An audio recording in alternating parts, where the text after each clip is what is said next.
dowladnimo waan ku doortay dareenkaygana ku doonyay dadaal badan oo farmaajo ma dhiman deeqsigiisiyaade adaadaadihin dalkeena dunyana aan dhaafsanaynin dadaal oo dibadda gaar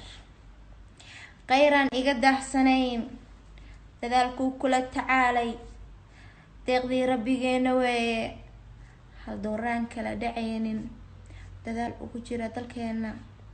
daa inuu sukaayada ilaahu aamiin dad badan oo nabad iyo nolol mucaaradsanaa jiro farmaajiye qeyre jeceeladeydii laakiin waxaan idin leeyahay xanfar bila ciida cuna saaxiibayaal waxaa ka qaadi kartiin malahan annagaa taageersan iyo inta qalbiyadooda nadiif yihiin oo qabyaaladii quranka nadiif yihiin qofkaagana meeshuu ka liito waa laga tiiriyaa laguma naco